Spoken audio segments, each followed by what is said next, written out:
Submit, or you'll never get your freedoms back. You'll be excluded from society, denied the freedom to travel, denied access to our beaches, denied access to our national parks. This should outrage every single one of us. Also, you'll be prevented from opening your business. We will deny you the freedom to earn a living. You will lose your job. You'll lose your family home unless you submit to taking a medical intervention. This is something that we have fought against. This is something against the Anzac spirit. What is wrong with you people? And this from a party in New South Wales that on their website boasts, and I quote, that they so supposedly believe in the inalienable rights and freedoms of all people? What a fraud. This statement is a fraud upon the electorate of Australia, a betrayal of Liberal Party values and a betrayal of everything it means to be an Australian. Shame on you, Berejiklian. Shame on you, Hazard. Shame on you, Palisade. Shame on you, Andrews. Shame on the lot of you. Because when you use threats of inflicting disadvantage or inflicting prejudice upon Australians because they don't submit to your demands for medical intervention, you are engaging in abuses of human rights. And history will condemn you for eternity, condemn you as violators of human rights. And shame on every member of this House that cowardly hides under their desk, that refuses to speak up, to defend the freedoms and liberties of Australians. Now, why would we be interested in getting a man like that on the show? Bravo. Bravo, Craig Kelly. Bravo, my friend. Very good. Brilliant. Well, unfortunately, everything in that speech has come true. Yeah, it has. It has. And worse, even. And worse, yeah. we thought we'd start off today. I've been hanging out on the steps of Parliament for a few weeks because all these broken people are washing up. It's not so much like a protest. You've got people who have lost their 30 years on the job. They've lost their job because they don't want to get the vaccine. People just lost, and no politicians care. They got police there making sure they don't, go up and raid the invade the Parliament House, and they're not going to do that because they're just broken. They just want to hang out with someone. And to show you how cruel things are at the moment, one young woman I talked to is a young chemistry student. She just finished, literally was going to finish with honours. She can't finish now because she's a few months out because she's not vaccinated. She was going to do a PhD next year. She can't do it. And she said all her family is going, just take the vax, just take the vax. And her school's going, just take the vax. But she doesn't want to, she said, because she's got questions she can't ask, even though she's a scientist. How did we get to here as a country, Craig? It's a very, very good question. And I no longer recognise the Australia that I live in. I always thought that we had certain freedoms protected. The idea that what's happening, you'd almost have to lose a war. I was watching last night on TV. There was the movie about the Australian light horse in Bathsheba. Why were these guys fighting? They were fighting to ensure the future generations had the freedoms and liberties that we've enjoyed for decades. And you think if you lost a war and some type of enemy ruler came in, or you're under subjugation of some type of a foreign military ruler, that's the sort of thing that would happen. That they would say, well, unless you submit yourself to this medical intervention, and remember, this is an experimental medical intervention. These injections are only provisionally approved. We have no idea what the long-term safety data or safety profiles is going to be. Zero. A lot of medical experts are very concerned about what the long-term safety data is. We don't even have an accurate window about what the short-term safety outcomes are. But the idea that you should be forced to participate in some type of medical experiment to undergo a medical intervention with an experimental genetic agent is something that you could think would only happen if you lost a war. Yeah. And yet that is happening in our country today. And what I find really upsetting is I can count on one hand the number of politicians that are actually speaking up against this. Like we're one of the most overgoverned countries in the world. We've got 150 members in the House of Reps in Canberra. We've got 70 odd in the Senate. So there's 230 politicians in Canberra. We've got all the state parliaments. We've got the upper houses of the state parliaments. When you add them all up, there's probably 500, 600, no, 700, right? Politicians, federal and state. And I think I couldn't even count on one hand those that are speaking up and saying, this is wrong. They're saying no Australian should actually be forced to undergo a medical intervention with threat of losing their job. And it's happening to thousands and thousands, or tens of thousands, or hundreds of thousands, or probably millions of Australians. Yeah, it goes against the Constitution, goes against the Nuremberg Code of, free, prior, informed, with no consent. It just throwing all of that out as none of that matters. And it is a clear violation of human rights. Now, as Australia, we're a signatory to a UN treaty. It's called the Universal Declaration of Bioethics and Human Rights. I think it's Section 7 in there is absolutely crystal clear that if you don't have to undergo a medical intervention, if you say no or you change your mind, you're not subject to any prejudice or disadvantage. That was what I was actually talking about in that speech. That was a bill I was introducing to say that we should have that. If we've signed up to this international treaty, it should be incorporated in Australian law. So we've got a prime minister and premiers that are abusing human rights. Craig, and we've got silence. Well, the other thing, we have dead silence in the media. I've got all these other politicians that if this was happening, say in Hong Kong, and just say, for example, that there was no corona, no COVID, or nothing was happening, and if the Hong Kong Chinese were being lined up by the communist Chinese and forced to undergo medical interventions and injected with some experimental vaccines, all these politicians, one by one, would be lining up to say, oh, how terrible this is, how people's human rights are being violated. But it's happening to the very people that have sent them to Parliament, and they are not saying boo. Even the Labor Party that's meant to so-called represent the rights of the workers, we've got workers' rights being trampled upon like never before. Like you'll be sacked unless you undergo this medical intervention. Yeah. Where is the once proud Labor Party that proudly stood up and likes to fly the Eureka Stockade flag and say, we stand up for workers' rights?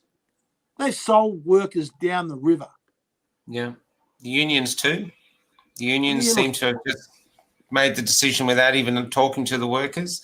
Right. The churches, the Archbishop has blocked the priests, because there's a lot of priests want to speak out. They're not allowed because the Archbishop won't let them. APRA won't let the doctors speak. That's right. We have a doctor associated with the show, 30 years on the job as an anaesthetist, lost his job because, like you, he just wants to defend his right for free speech, and now he's unemployed. What sort of society do we have where we have highly qualified medical men? To become a doctor, you've got to get some of the highest marks in your HSC. You've got to go through vigorous study, right? And now we're saying, well, no, you're not allowed to give your opinion in public because there's medical bureaucrats in Canberra that have never seen a patient or don't even see patients that have a different opinion to you. And we're going to shut you up. And if you disagree with us, we're going to kick you out of your profession. Craig, what sort of society is that? Well, that's the society under the Prime Ministership of Scott Morrison in 2021. Craig, you're talking about a war. You're using the analogy of a war quite a bit, which I understand. But isn't the reality that we did lose a war? because the centre-right parties never fought the cultural war. So now to defend us, you're actually relying on institutions like the United Nations to come to the defence of Australia, when really it's institutions like the United Nations which are hostile to independent nation states in the first place, and why we find ourselves in this position. Because the centre-right side just never fought the cultural war, never stood up for the traditions of Western traditions. Well, the way that my former side of politics has just surrendered is it breaks my heart to see what's happened. Like, when I never signed up to the Liberal Party until I was 47, but always believed in a lot of the values of the Liberal Party. I believed in the freedom of the individual, small government, getting government out of your lives, but making sure that government's there for. And I talk about in my maiden speech. We've got people with disabilities and people who have fallen upon hard luck. We've got to look after those people to get them back on their feet. We've got to have an obligation to look after people with disabilities in our country. Right? But otherwise, the government should get out of your life, and you should be free to go and pursue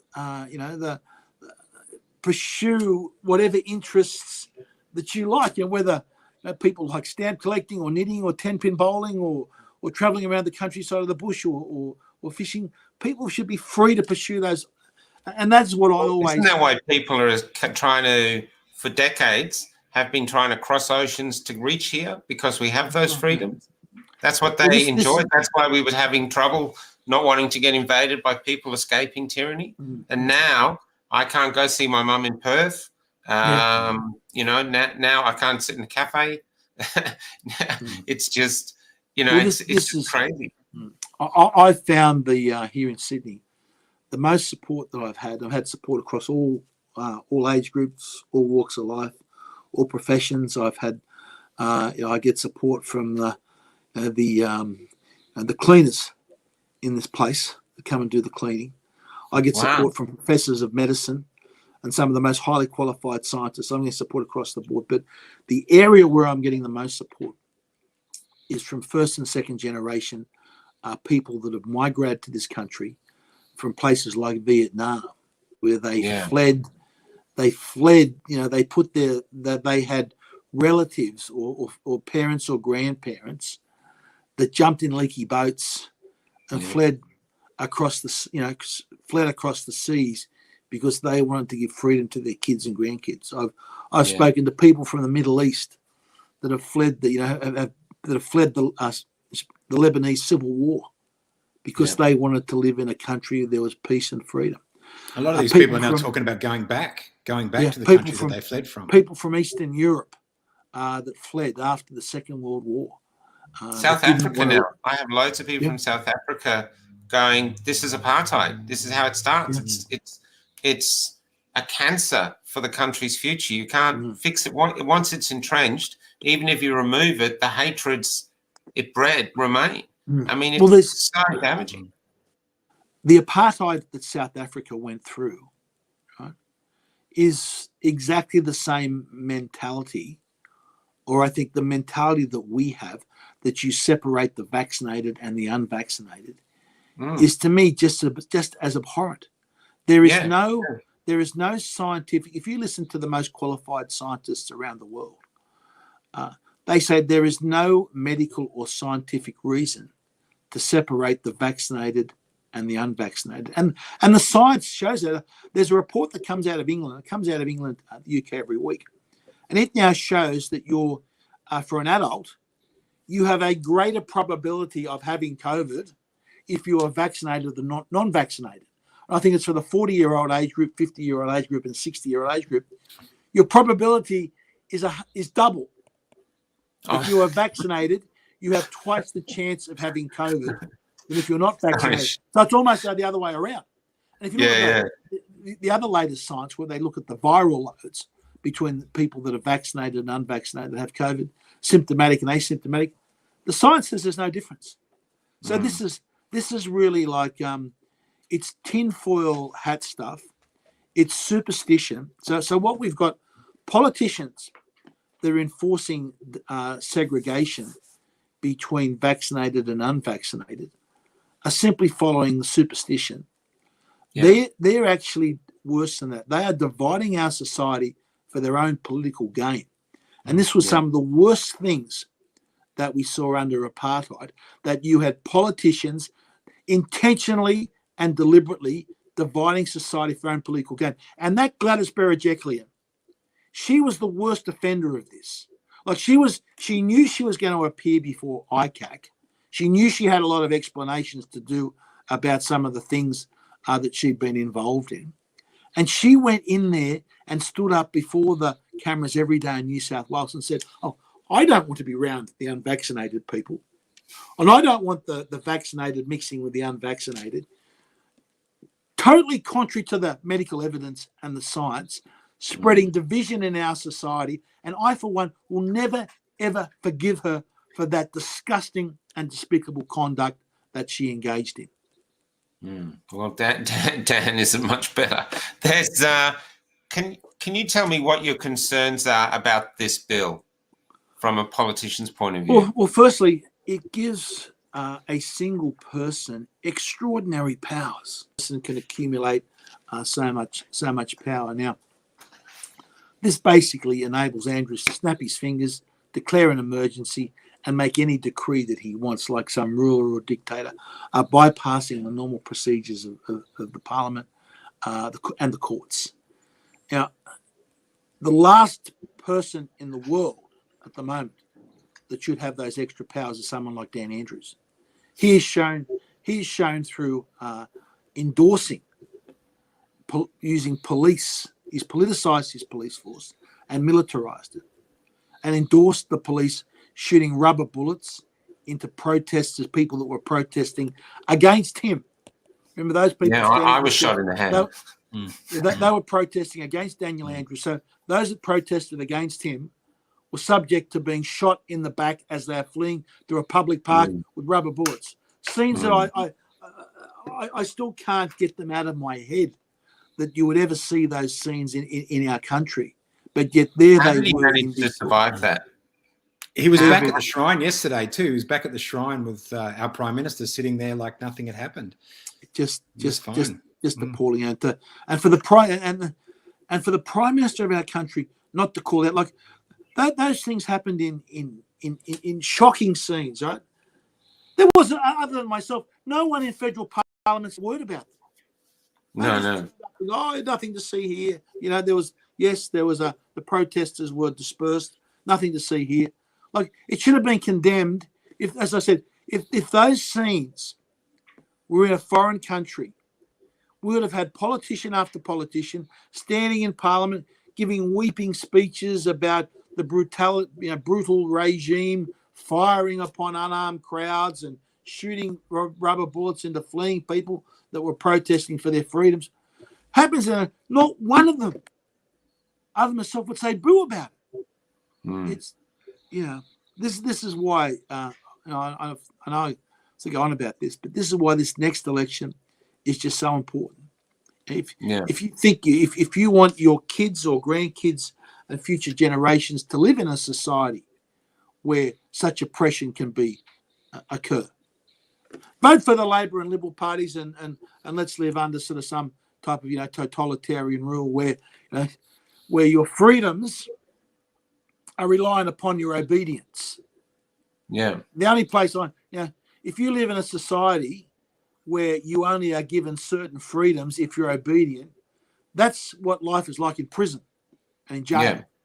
Craig, before you said if this was happening, if China was doing this in Hong Kong, politicians would be jumping up and down. Or to the Uyghurs. Well, I don't think politicians are jumping up and down. I don't think the politicians do jump up and down if China does it. I'd tell you when they'd be jumping up and down if Donald Trump had have done it. That's right. That's right. Not if anyone else did. All those speeches in Parliament. No, because what China represents. Had a big cry about Tiananmen Square. But that's a long time ago. Because what China represents, and the Democratic Party and our collective uni party you're talking about, is more bureaucracy, more of the same. So they'll keep going with that.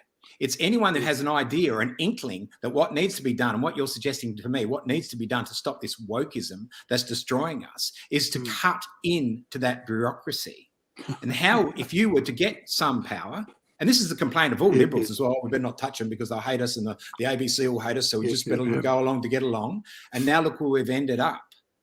So what would you do if you were to win the balance of power? I don't expect it you would actually win the election, but you could win just the balance. What would you do to affect that change?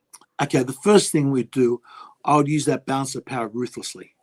Okay, the very first thing I would do was ensure, and I've got bills before Parliament now, that there would be no mandates of vaccine passports in this country. Now, this is not something unique. This is what happens in Florida and Texas. So in Florida today, if you have a business and you say, sorry, I'm going to discriminate between the vaccinated and unvaccinated, you get fined $5,000. Here in New South Wales, if you don't discriminate, you get fined $50,000. Yeah. So in New South Wales, I can't go into a barber's salon and get a haircut because the barbershop owner has to discriminate me against. So sorry, mate, I've got to discriminate against you because you're unvaccinated. You can't come into my shop. If that happened in Florida or Texas, that business would be fine. So the bill that I drew up basically mirrored the laws in Florida and Texas and incorporated them into Australia. So that'd be the very, very, very first thing. So that would rule out all these vaccine mandates. Secondly, I'd work on an Australian Bill of Rights. Now, I must admit, I always thought we didn't need a Bill of Rights. I thought that we had the protections of our freedoms under our Constitution. But these events of the last 2 years have proved me wrong. We need a specific Bill of Rights that spells out our freedoms and enshrines them in law, so no dictatorial prime minister or state leader or state bureaucrat that can come in and take those fundamental freedoms away. We'll enshrine them in law. I'd also run a series of royal commissions into the handling of COVID, especially into the bureaucrats that have violated the sanctity of the doctor-patient relationship, that have put these laws in, that have banned medical treatment. So in the US today, there's many doctors that use both ivermectin and hydroxychloroquine as protocols of treatment. It's actually ivermectin and hydroxychloroquine are treatment protocols for COVID that are published in the American Journal of Medicine. And doctors are free to use their judgment and skill to prescribe those drugs to sick patients. And the doctors that do are keeping records, and they're showing. I know there's one I've spoken to, a Dr. Tyson out of California. 6,000 patients, 4 hospitalizations, 0 deaths. Far fantastic results. And there's results like that all over the place. But we've got medical bureaucrats here that say, no, even these bureaucrats never see a patient. Some of them aren't even medical doctors. And they are saying your doctor is not allowed to prescribe you a otherwise approved lawful treatment that's published in the American Journal of Medicine. You can't use it. That doctor faces jail in Queensland or suspension of their license. This is personal for you, isn't it? Because your doctor was Dr. Mark Hobart down here. Is that right?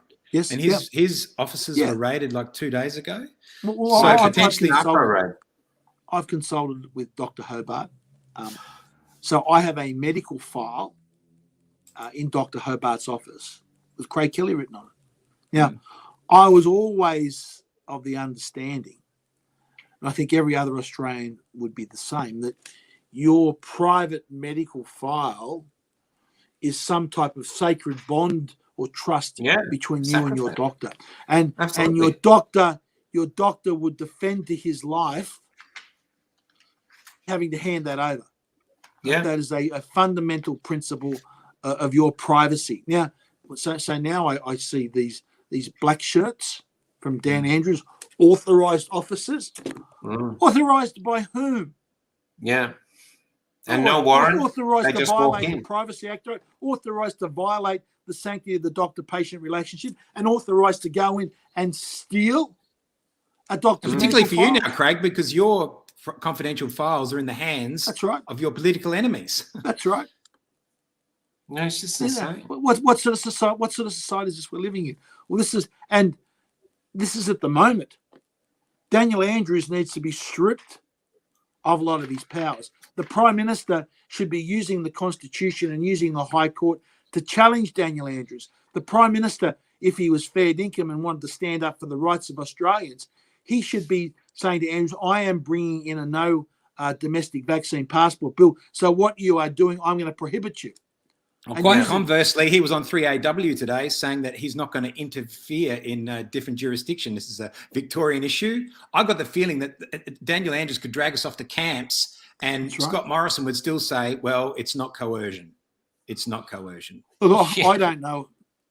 Look, appeasement has never worked. It never works in history. Now, I know that when going back 18 months ago, I was criticising Daniel Andrews, and I basically got a note from the Prime Minister's office. Oh, don't criticise Daniel Andrews. Don't say anything bad about Daniel Andrews. I mean, you blokes are kidding. He sits on the other side of politics. He's smashing the human rights of his people in his own state. He's laughing at us federally, and we can't even criticise him. And in fact, there was one of the Victorian federal MPs that criticised Daniel Andrews. He was called to the Prime Minister's office and made to give a grovelling apology.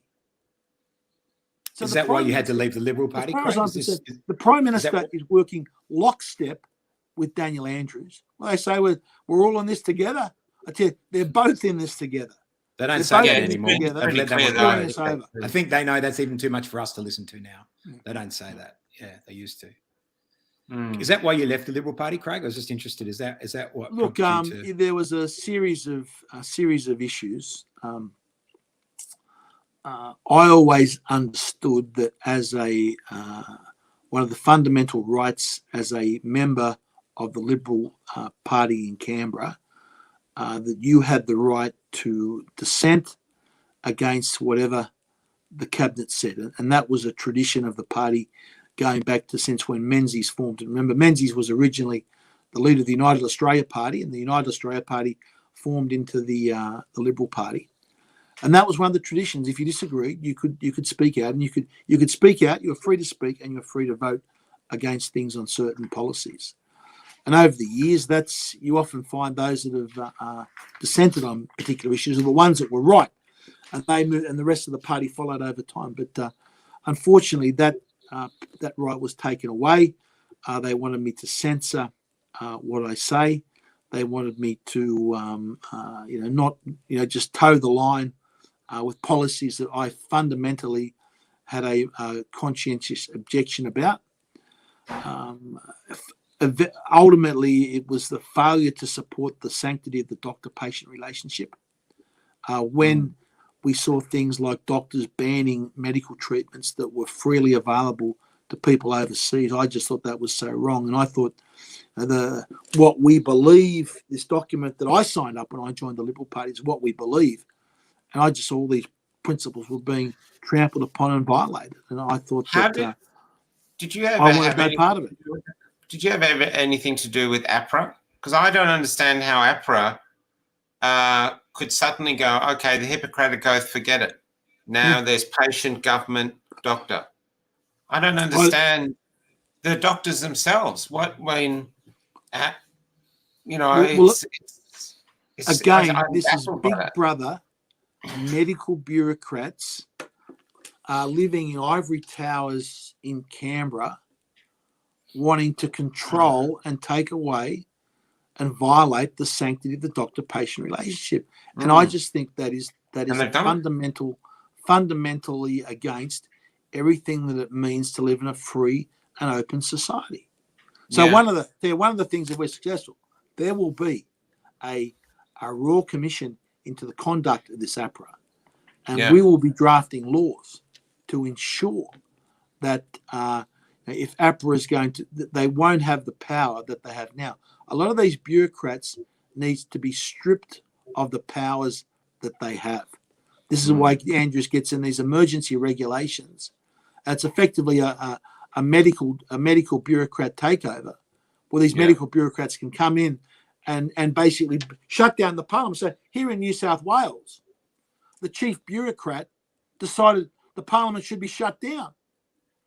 So she's there making all these dictatorial decisions right, under regulations, and orders the parliament to be shut down. It was just outrageous of what happened. So, another thing I say, I don't think we're out of this yet. If you look at other countries around the world, Iceland was a good example that came up today. Singapore's been a good example. Countries with much higher injection rates than Australia, their COVID cases have gone through the ceiling.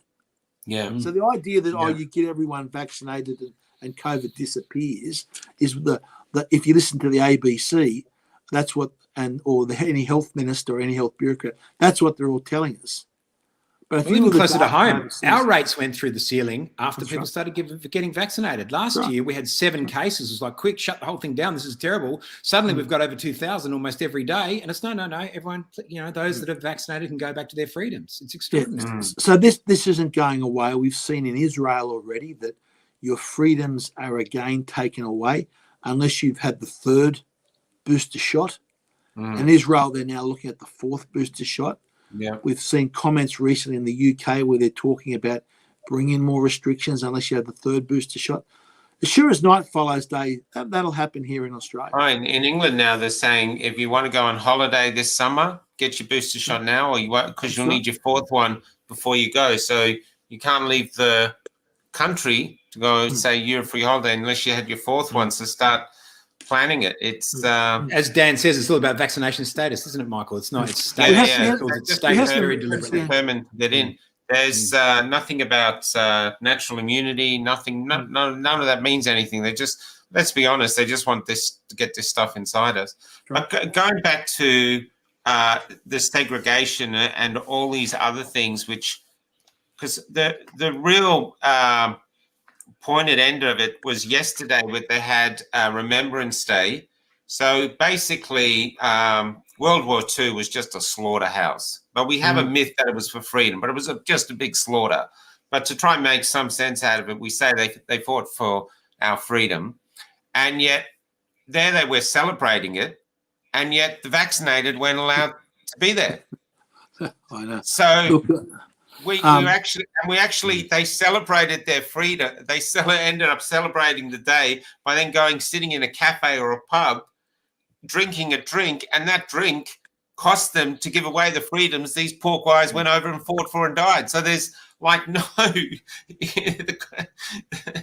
It's just so funny. You can't believe you're living it. It's just insane. I'm not 100% sure I'll agree with you about World War II there. No, World War II. I'm talking World War One. World War One in the trenches. It's just thinking that men believed it. World War II, I think we were fighting fascism. So when next year on Anzac Day, those men went there to fight the tyranny that's actually turning up in our country, trying to turn up in our country now.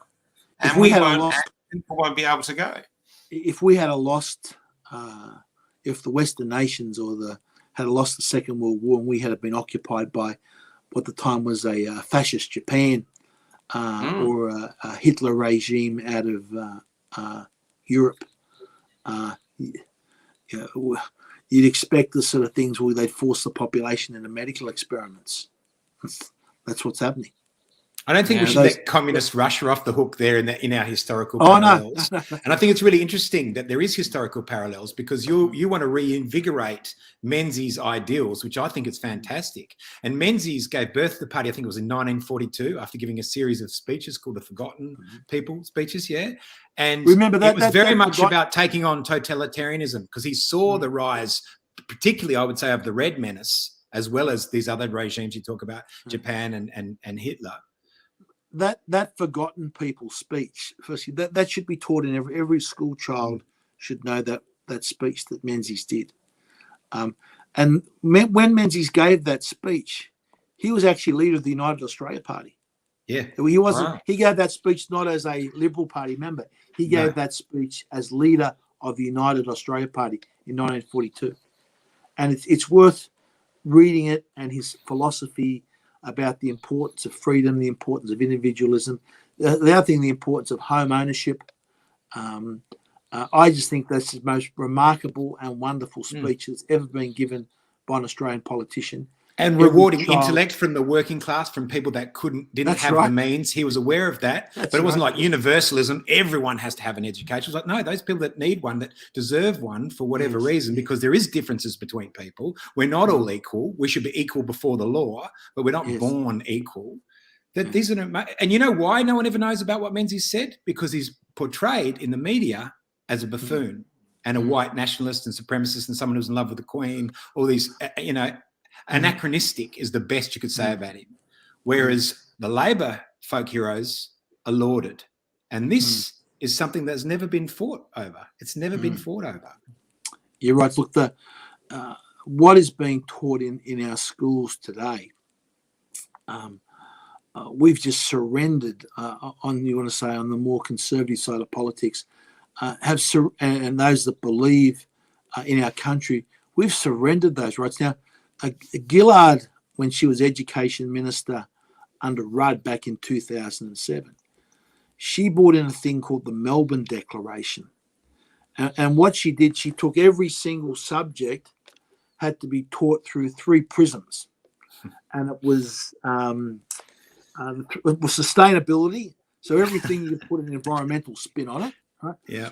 Indigenous Australians and Asia, as though Asia is some, without understanding the nuances between Japan and Indonesia and India and China, understanding how different all these Asian countries are. Just it's all Asia sort of thing, and to give an anti-Western perspective on everything like that was, and so instead of kids, learning 2 + 2 = 4, they're taught,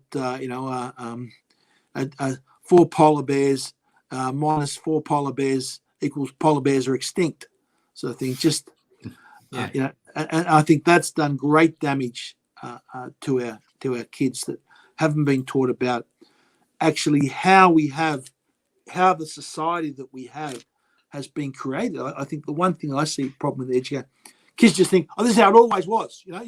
Everyone always had a mobile phone, and everyone always got to go on holidays, and everyone always got to travel, except for the lockdowns. Everyone always got to travel overseas, and that's not how Australia grew up. The kids don't realise what privileged and soft and pampered lives that we lead, that they lead today, Well, we led compared to anymore. only a few generations ago. Yeah, we led. That seems to be changing really quickly now. But you know what? There's still a great Australian spirit out there. So I've told the viewers before this, Damien and I were witness to something. You shared a violinist playing the Australian anthem at the thing. Yeah, he's my mate. I was the whole one holding the microphone for him. And we went to Geelong the next week to do that there.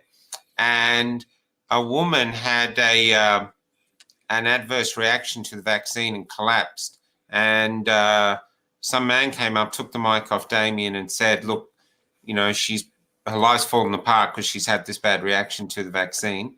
Yeah. And suddenly there's about 400-500 people there. Within no time, she had $3,000 of people just coming up and giving her money. All of these people that gave her money are all unemployed because they've all lost their jobs because of the mandates. So, and they were emptying their wallets. They were just coming up, putting it all out. I had to do the speech after that and going with Marky, and I was sort of tearing up because it was just so beautiful. And yet there's Dan Andrews and these other premiers on $8,000 or $9,000 a week, basically going on. Gave himself pay rises. Two pay rises. It reminds me of. It reminds me very much of the start of Oliver Twist in the orphanage, where the owners of the orphanage are all eating this huge meal and feast, and the orphans are starving. Wanting a little bit more. And that's sort of where we are as this inequity now in Australia, this cruelty, telling us how to live, telling us how we're selfish because we want bodily autonomy. You know what I mean? And just this, it's everything seems to be so broken and becoming so cruel. Like integrity now is basically silence and compliance. they seem to be changing everything. And that's why I think people are gravitating towards someone like you who comes in and goes, no, that's that. That's a tree. 1 and 1 makes 2. And people want that so they can get their moral compasses back to on the right path. And then not only that, from an economic point of view, I mean, you guys used to own a furniture store. If you're going to sell furniture, you want to sell furniture to every Tom, Dick and Harry that comes through the door. You don't want to go, sorry, Tom, you're not vaccinated, off you go, and then lose his business. Yeah. You know, it just doesn't make any sense from an economic point of view. Yeah, just a couple of things there. Firstly, the violinist, I unashamedly admit that brought me to tears. Yeah. It still does. I've never just to tell you something about him, Craig, before you go on, he was meant to be heading to Europe to be doing some solo things. He's that accomplished, but he stood up. He actually spoke out and comes to the protests. So most of the artistic community don't want to touch him. And that's why I said to him, why don't you do it like it's got a broken heart? Now he's known as the people's violinist. Yeah, I've never heard such a beautiful rendition of our national anthem. No, I agree. Yeah, absolutely. And in fact, I said before months ago, I said, I am not going to sing the national anthem. I'm not going to stand there and sing "We Are One and Free," because that's a hypocrite would sing that. And I'm not going to sing our national anthem again until those words "one and free" actually mean something. That's bizarre. That's the protest. That's the whole protest behind the idea. The crowd doesn't sing it. That's a pledge that I've made to my, that I've made to myself. That now there's a lot of stuff that people are asking, what can we do? I believe there's a big ray of hope. We still, while we can live in a democratic country, federally. There's a thing in the Constitution that says that if there's where the federal government and state government have overlapping powers, that the federal government has priority. The federal law takes precedence over the. So if there's any inconsistencies, the state law is invalid to the extent of the inconsistencies. Now, the Prime Minister has the power to do so much to bring Daniel Andrew to heel. So as the United Australia Party, if we're able to hold that balance of power in that next election, we will not be passing any legislation from any side of politics until they outlaw these mandatory vaccinations, until they outlaw vaccine passports, until they set up these royal commissions and they set up these investigations, until we start getting a Bill of Rights on the table. So we can actually, at this next coming election, we can work to restore a lot of the freedoms that have been stolen, illegally stolen by these state premiers, both Labor and Liberal. They're both equally to blame. Berejiklian here in New South Wales and now Perrottet is equally to blame as Andrews was in New South Wales, and as Palaszczuk in Queensland. We're going to make sure that the authoritarianism they're showing, we're going to bring them to heel at this next election. Now that's coming up around the corner. So that's why I'd encourage, we're in unprecedented times. We're now close to 80,000 members at the United Australia Party. We're going to target 100,000 members. We've got, at the moment, we're going to run every one of those 151 seats, and we have the highest quality of people, the highest calibre of Australians that have put their names forward. We have an embarrassment of riches. We have professors of medicine. We have scientists. We have captains of industry. We have accountants. We have truck drivers. We have school teachers. We have airline pilots. We've got a total gamut across the spectrum of the Australian society that will be running for us at this next election. And I believe every single one of them, in every single one of those 150 seats, has a real chance to make a difference. So it's a simple. But I know. I don't mean to. Do you think there's so much angst at the moment, especially over this side of Australia, that there's actually a real good chance? Because it has happened around the world. You're right. Like in WA, one of the parties literally got wiped out. A few years ago in Canada, I remember one of the parties just got annihilated. There's people who've had enough. I mean, there's there's two-party system. I mean, the federal Labor, who are they? So remember the two-party system. There's been this entrenchment of the two-party system. Now, at this next federal election, just to start with, the Labor and Liberal parties will have close to $100 million of taxpayers' money to run their campaigns. Hope Clive's got deep pockets then. Clive's going to have some deep pockets to compete. This is why. So you've got $100 million of taxpayers' money. Then they've got all the corporate donations. Is where the big corporates pay $20,000 for a chicken dinner. And so you're not paying $20,000 for a chicken dinner. You're paying access and the ability to influence that member of parliament to give you your company decisions that give them a leg up. That's why you pay $20,000 for a chicken dinner to go and have dinner. So that the big corporate, the big parties have got both of that now to be able to compete against them. And remember, the media covers our federal elections as presidential campaigns, where it's Morrison versus Albanese. It was last one, Morrison versus Shorten. Right? So the minor parties get so much of disadvantage in this country. But at this next election, we're going to have the financial resources to compete. We're going to have the firepower on the ground. So I said 80,000 members and growing. Clive's got the order for the T-shirts in. We've got 200,000 T-shirts and hats. Yellow is not the best colour in the world, I might say, but anyway. Well, it stands. Probably the only one left over. The other interesting thing that you really have in your favour,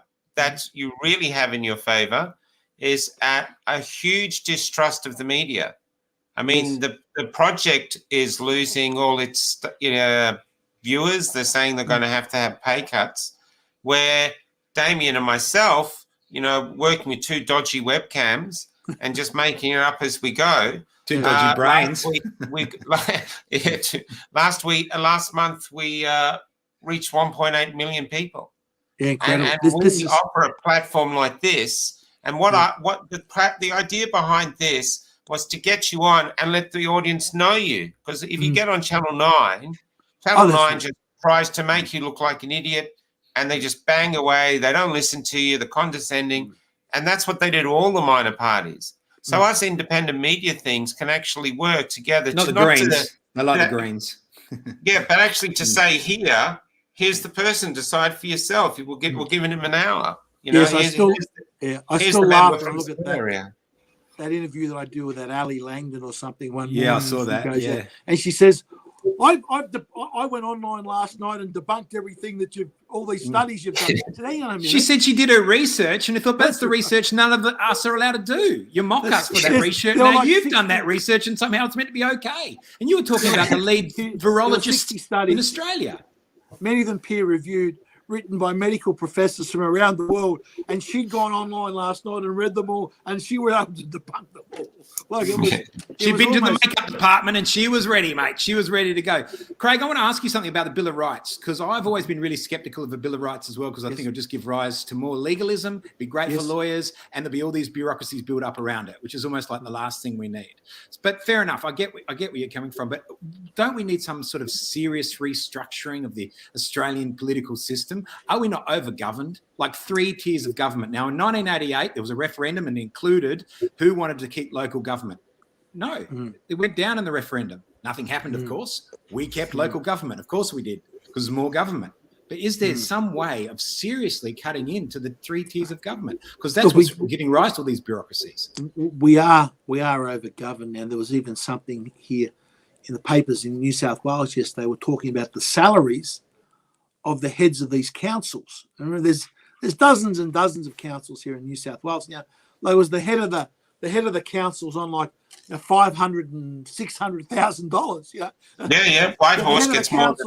These like local councils are getting paid more than the Prime Minister. White Horse. Yep. How does that possibly work? And of course, then they need their executive assistants and their media people and all the underlings. Look, we are hopelessly over-governed. But I think the best way that you can do that, and I know what you're saying about the bill. I was always against the Bill of Rights. I thought that you make it too legalistic, and we've already got these rights here, and if you spell it out, it's a way to get around. But look, the Constitution, the Constitution says that trade and commerce and intercourse, which is the movement of people between the states, shall be absolutely free. And somehow or other, the High Court's been able to twist that away. We don't have a guarantee in freedom of speech here. Now, we've got these big tech giants, foreign-owned, foreign-controlled, censoring what I say in federal parliament. So what I've said, I've given speeches in federal parliament and introduced bills in federal parliament that I've posted to YouTube, and I've added no additional commentary, and I've headed it up Australian Parliamentary Debates with the date, and someone at YouTube goes through what I say in the Australian Parliament and goes, no, I don't like that, censored.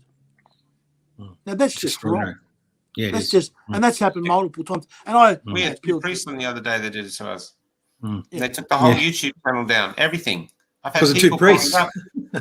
2 priests, and I've had you Catholics, you're trouble. We had a huge subscription base, all gone.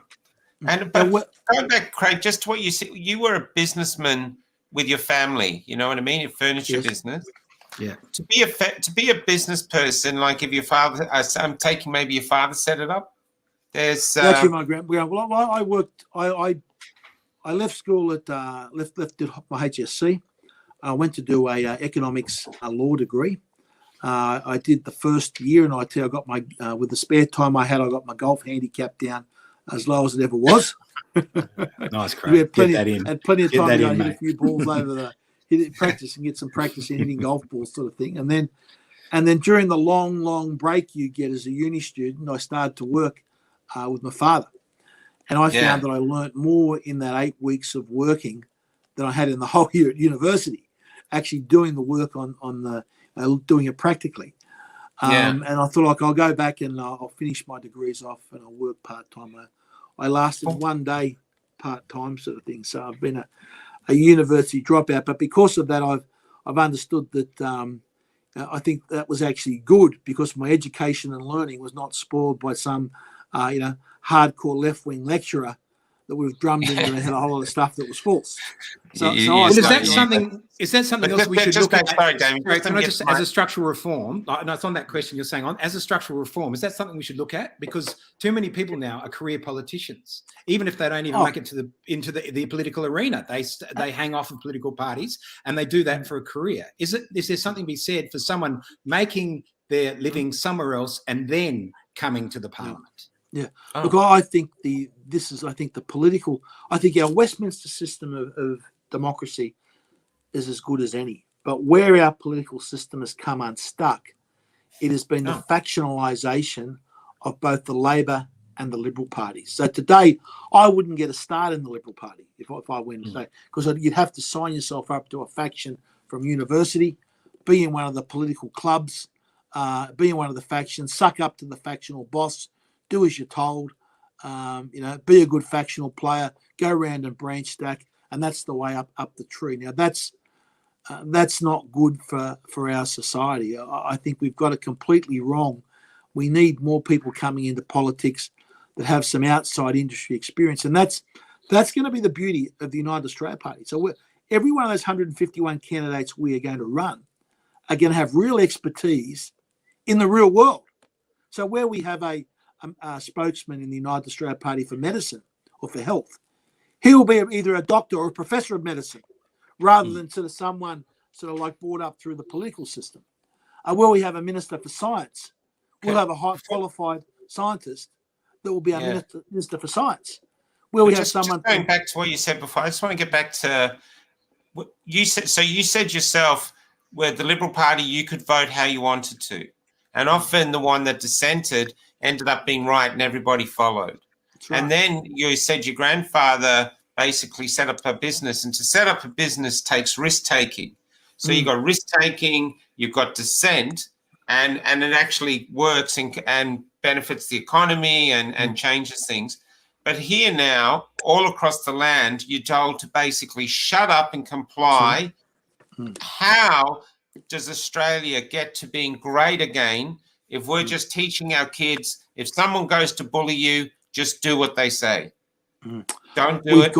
We've got to value those dissenting opinions. Now, one thing, getting back to the Facebook and YouTube, these people are platforms. They are not publishers, they are platforms. So on your program, you choose who you want on your program, you choose who you don't want on your program. Facebook, YouTube, Twitter are different. They are platforms. Now, on these big platforms, if it is lawful to say in a country, so it's not defamatory, it's not inciting violence, if it's lawful to say, it should be unlawful for them to censor that speech. Yeah. That simply should be. That should be the guarantee that we have of free speech.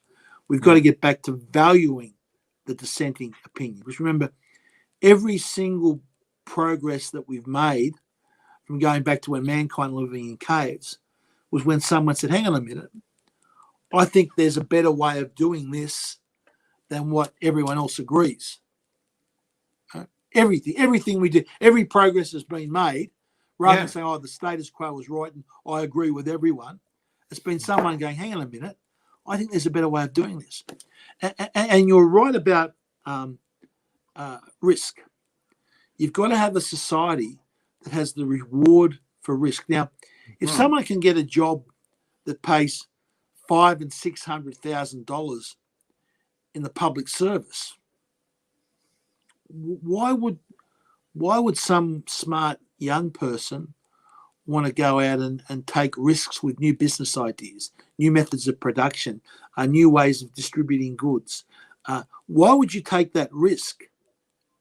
Because remember, most of the new ideas fail. It's only the wafer thin top of ideas that prove they're better. Why would you take that risk if you can go into some sort of cushy job in the government sector where you have zero risk? Yeah. You have none of your own money on the line. Yeah. Right? And you get a salary of $600,000 plus super and early retirement benefits. Well, we've got to get back to having a society that encourages risk taking, encourages entrepreneurial activity, and encourages people to try different things and to try different ideas. And this idea of the conformity we've got, the idea we've got of this conformity of everyone must think the same. And if you agree with what the medical bureaucrats in Canberra say, well, you're out. How does that progress knowledge and advancement of society? So that's something very important that we've got to do. And again, that comes back to the media. Now, one of the good things that I see is happening, I think you're right, the mainstream media can't be trusted. Now, remember, you had that protest in Melbourne last week. Thousands and thousands of people protesting against Daniel Andrews. And do you know, I could not find one article in the ABC even mentioning it. No. So the ABC... I mentioned it in a speech. I said that. Where are they? Where were they? They weren't there. They weren't there. So we called them out. We called them out on the day. The IBC are ideologically opposed to protests against Daniel Andrews, so they pretend it didn't happen. Yeah. So if the ABC are prepared not to cover events, how can you trust them? That's right. You've got 25,000 people in the city. That's a huge thing. It's going global, and it's. I don't understand it at all. The ABC seem to have. They seem to have lost the trust of the people. I don't get them at all anymore. That happened a long time ago, and now there's an alternative media. There's an alternative media that's really challenging them, and that's part of this war. That's part of the propaganda war that's going on. We've just got some questions coming up. One person is saying, why aren't we talking about the Governor-General in Victoria? But Governor Damien told me that the Governor-General can't dismiss Daniel Andrews anymore. That's just the Governor in Victoria.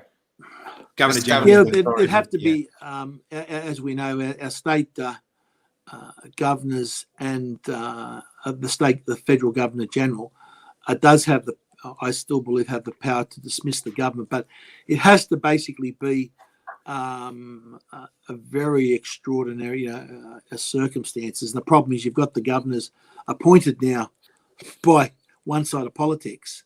So I believe the governor can do it, Craig, but I think that ultimately has to be signed off by the Premier. That's right. how we stitched it up. So Just good. good luck with that. Another question coming up is from Rasada Hayes. She's saying, is it true that Australia is a corporation? That's a thing a lot of people hear. Yeah, look, I've seen that. I think that one is a slight furphy. Who would want to remember we're $1 trillion in debt, net debt at the moment. So I wouldn't want to. I wouldn't necessarily be a shareholder. Climbing. Yeah, I wouldn't necessarily be a shareholder of that corporation that holds a liability for the debt that we've got. And if we're not allowing a small business to prosper, how could we possibly ever make a dent in that debt? Yeah. That's right. Yeah, look, and we tax it to hell because of all these bureaucrats that need to be paid through the public system. Yeah, anyway. look, when I first ran in politics, you go back in history, when John Howard won the '96 election, the net debt was $96 billion. Right? And John Howard, through budget after budget after budget and growing the economy, was able to pay that $96 billion back. Plus, he paid another almost $90 billion in interest along the way as well to get that back to zero. And then he put $20 billion in the bank, which they called for the Future Fund, which is another story. But that's the Future Fund is the futures for federal politicians and federal bureaucrats, not for the average Australian. So they get 12%, and we only get 9%. Yeah. So they call the people say, the Future Fund is something to do with the future of the nation. What that actually is it's to pay for all the unfunded superannuation liabilities that the federal government has. Right? There's a lot of they go. So when judges and people retire, they get paid out of the concurrent expenditure of the day. But that's another long argument. But so it was $96 billion. He paid it back. Now, when I first ran, we were marching in the streets because Kevin Rudd was such a reckless spender that he had taken the debt over $100 billion. He'd say he had the GFC to contend with. He would say he had the $100 billion. We said how terrible this was, right? It's now $1,000 billion. It's a millions. I know. And most of that's been under liberal stewardship. That's right. So no, people can't contemplate what $1 trillion is. It's 1 million millions or 1,000 billions. That's what. Now that debt at the moment is just serviceable because we have to pay the interest like your credit. It's no different to your credit card. You got the credit card there. You got the bill for the credit card. The interest repayment comes in, minimum repayment every month. You have to make it. Okay. Now that's it's just doable at the moment because we have record low interest rates. We've been able to borrow a lot of that money at very low interest rates, but those interest rates ain't going to stay low forever. No. So could I ask 2 more questions, just unassociated? I just want to take it just to somewhere else, and then I'll stop, Michael. I promise. Yeah, sure. I just want to ask what Craig would do, and people have asked me to ask these questions, or this one in particular, with the 28 names that Bill Heffernan tabled to the Senate. I think it was in 2014, alleging pedophilia activity in institutional places in Australia, not the Catholic Church, of course, because we know what they would have done in that case. And now they've been exonerated, and it's kept a secret for basically 90 years. I knew Bill. Bill was a senator during my first and second terms. I knew Bill. We got on pretty well. Bill was a little bit eccentric at times. Bill once bought in a mock TNT, sticks of TNT and dynamite to show he could smuggle a bomb into Parliament House. So he was a bit of an eccentric old bloke, but Pauline Hanson wore a burqa. The Prime Minister came in with a big lump of coal. I mean, that's what you guys do, isn't it? Yeah. So look, isn't it meant to be theatre for ugly people? Don't they say politics is theatre for ugly people? Well, look at this head. I think you go. I didn't want to point it out too much, Craig. No, but a serious question. Okay. What I would do, I've been trying to chase Bill down. Apparently, Bill's on a farm somewhere in rural New South Wales. I've been trying to track him down. I want the details of this. I want to hear exactly from Bill what the details are, because we shouldn't be covering up for those that are abusing children. There should be no I think the cover up. police have I think he got it from the police. So these are recorded interviews with the police at least, and So- it's so been tabled if- before so- Parliament. So it should be on the Hansard. Yeah. So if I can get Bill to give the details of what this is, we've got to have basically zero tolerance for those that abuse young children. Agreed. Okay, one more question. One more. This is energy policy. So you've got Lucas Heights in your electorate, Yes. our only nuclear reactor. Now, I was interested to see that the Palmer party, well, Clive and yourself, of course, United Australia Party is the leader of the party. Probably good questions around there too, Michael, about Clive. But I want to talk about nuclear policy because I know you've got a policy to mine uranium in Australia, maybe power some of those nuclear submarines that we're buying ourselves. The spin-offs could be extraordinary for the innovation that would come in other industries. Like we all love France. Everyone thinks France is a wonderful, great country. They've been doing this for decades, living with over 70% of their power powered by nuclear energy. Yeah, okay. Firstly, you're right. I'm the only member of Parliament with a nuclear reactor in his electorate. I'm very proud of that. We've got the Lucas Heights nuclear reactor, which is a 20 megawatt research reactor. And my home would be 5 kilometres from it. My office here would be about 10 k's away. Scientists, we've got hundreds of scientists, or probably 1,000 people that work at the Lucas Heights facility daily now.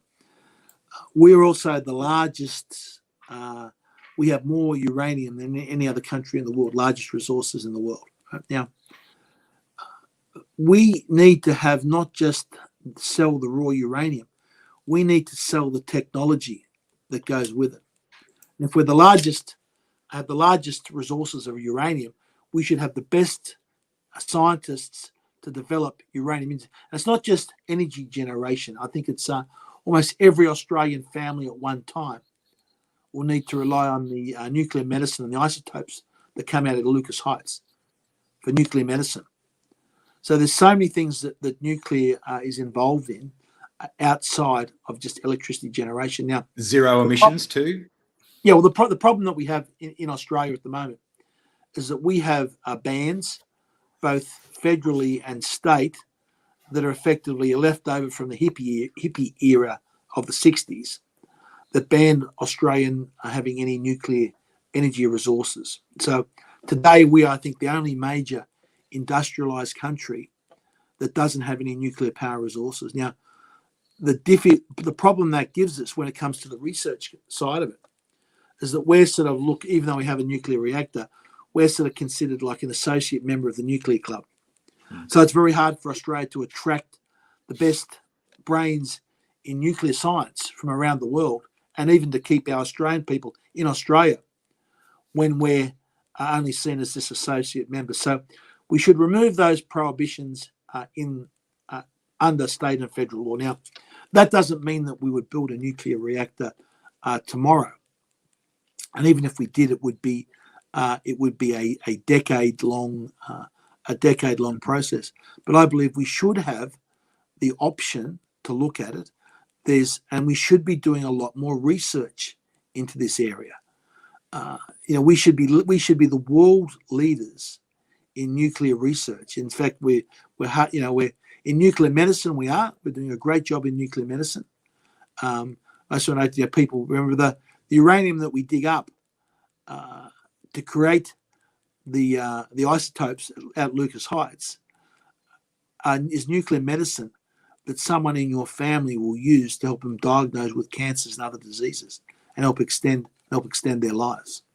So I know there's this sort of very anti-nuclear sentiment that comes about, but just remember that nuclear medicine that we use out of Lucas Heights will help save the life of someone in your family at one stage in the future. That's what the study showed. So it's a hard moral argument to make too, isn't it? We'll sell our uranium overseas, no problem, but we won't sell it at home. It's like I sell marijuana, but it's all right, I don't smoke it, so I'm not causing any. I mean, extraordinary. Now so look, I think we've got to keep that nuclear option open to us. We've got to look at the progress on the science. The science is progressing in this field. what they call small modular nuclear reactors, still in like the final stages of development. They're still looking to be fully commercialised. We've got to have all those. We've got to have all those options open to us. There's huge progress on nuclear reactors. Mm. I've been reading that too. Enormous progress, and much safer. It is an interesting question because even Tesla.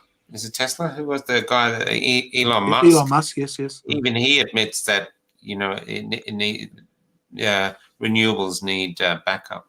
Can I ask baseload power? Yep. To finish up, Craig, because we've gone a bit over. I'm sorry, but can I just say you came into power now, and say you did. Say your party obliterated. Everyone was in shock. And you had one of the opening speeches. And what had happened was basically those that had come before you had left the country divided. I mean, I hear stories all the time because of the show coming in. My family's ostracized me. Mothers won't see daughters. Yeah. Daughters won't let their fathers see their grandchild because they're not this. Friends breaking up. There's just enormous division and the premiers are all to blame for it. They're like celebrating it. And there's just this huge division, huge thing.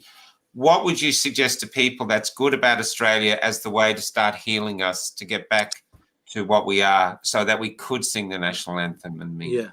Okay. I as I said, the first thing would be to ban vaccine passports, ban mandatory vaccinations, as they have done in Texas and in Florida, and basically put a prohibition on any of these large companies kicking their workers out. No one in this country should be forced to undergo a medical intervention with the coercion, actually blackmail, with the threat of blackmail and coercion and extortion about losing their job. That has to stop. Secondly, I think we need an education campaign. I would get some of the world's leading medical experts, brilliant men like Dr. Peter McCullough from overseas. I would try and see if we could get them to Australia and a lot of these vaccine experts to tell the truth in the media that where you have been told that you have some risk from vaccinated people and unvaccinated people should be separated, that this is a complete furphy and you have been lied to by your government. You have been lied to by these medical bureaucrats, so that no one should fear another type of shock. Like I'm hearing tragic stories at the moment about families are not going to all get together for Christmas time. Yeah, because true. Some people are vaccinated and unvaccinated. This is insanity. It is insanity. It is a belief that is akin to witchcraft and what you'd expect during the Salem witch trials. Son's not allowed to go to funerals because Michael, remember we met on the steps. We met a guy from NA and another guy from AA that aren't allowed to go to their meetings to not take drugs or alcohol or whatever it is because they haven't taken the drug that allows them to not take. Well, this has come about because lying politicians like Berejiklian, Andrews, Palaszczuk, and those hopelessly incompetent chief health ministers have stood up and have told lie after lie after lie in these daily press conferences and have frightened Australians and misled them. So we've got to make sure that people are able to hear the truth from medical experts from around the world about how these politicians have lied to us, and there should be no division between Australians. And we should get at it. And anyone that wants to go and use discriminatory policies, there was a great video on the internet. I don't know if you guys have seen it a couple of days ago. There was a woman having a hissy fit on a plane and saying, "I'm not sitting next to this unvaccinated person. I demand." The captain. So, what sort of justice should be meted out to the people that have done this to us? Yeah. Is that the one where they all got off the plane and left with the woman? No, the woman got off by herself, and the captain came along and said, "Madam," he said, "I know it's difficult times." He says, "But on my flight, there will be no discrimination between the vaccinated and the unvaccinated. We will respect each other's rights." And madam, I think if you're not happy with that, it's time to exit the aircraft. And they all cheered and they clapped and they threw this woman off the aircraft. That's awesome. Yeah, it was a wonderful message that we've got to respect each other and get back to being, get back to respecting people's freedoms, respecting human rights, and we've got to hold these people accountable for the And how would damage we do they've that? done. How would we do that, Well, Craig? What sort of I justice think would be firstly, meted out of them? first you have we'll have what we would do. If I was in charge, I'd have a series of royal commissions. I would want royal commissions in, and I'd want all these bureaucrats that have taken away our freedoms, that have said that you can't that have banned doctors from prescribing ivermectin HCQ, that are mandating these injections. Now, remember, here in Australia today, a 12-year-old child can be injected with the Moderna experimental vaccines. But that substance is made in the USA, but the American regulators haven't approved it for 12 to 17-year-olds. I saw your speech in Parliament about that. And it's getting even worse. Now, over the last couple, we've had, on Wednesday this week, Germany, no less a nation than Germany, has said, hang on a minute, we're not convinced this is safe for 12 to 17-year-olds. We don't want to inject any 12 to 17-year-olds in Germany with Moderna. France did it on Monday. I think it was Luxembourg did it today. Denmark, Sweden have already done it before. So if you're a 12-year-old kid and you live in the USA, if you live in France, or if you live in Germany, Denmark, Sweden, Norway, your country, your government regulators will not allow you to be injected with Moderna, but yet the government regulators in Australia stick the needle into the kid. And let's worry about it later. Sometimes, There is an Craig, investigation about why these bureaucrats are ignoring the science and ignoring the evidence and acting contrary to these regulators overseas. sometimes I forget how angry I am because I do this show and I get some relief from it because I have a 17-year-old who's been sitting at home for 2 years because Zoom school didn't suit her. So she had to leave school and then she had to sit around basically for 8 months of not being at school. She got an apprenticeship to become a hairdresser. She was 16 when this happened. And she had a job at McDonald's. Now she sits at home all day. She can't work at McDonald's. She's not allowed to do her apprenticeship because she won't take an experimental drug. And they tell me this is for our health. Yeah. And I will hold that man, Daniel Andrews, personally accountable. I will hold him personally accountable if anything happens to that girl. Remember, I assure you, as a father to another father, I am furious. There's no medical or scientific basis of what they're doing. They are doing this for politics. That's what they're doing. It is all pure politics because they think they can get votes by appearing tough. I'm a tough. I kept you all safe.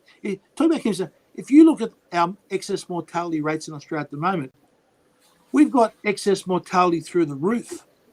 We've got more deaths in Australia currently than we've had many other times in our nation's history.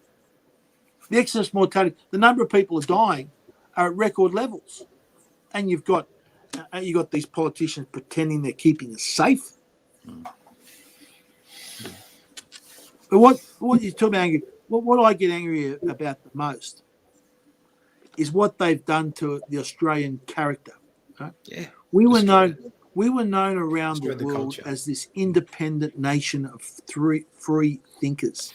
That's why the Critical Australian thinkers. servicemen were always, they found that's why always during the second one, they feared the Australians because the Australians could independently think. They knew the Larrikin spirit. The Larrikin soldiers spirit. from the other nation would always follow orders and often do stupid things. But the Australians had this thing about, because we were such a young and free country, the people were moved about. We had this freedom about us that gave us this independent streak. That's why we were always such good sportsmen, because our sporting, you had that independent streak about us. Right?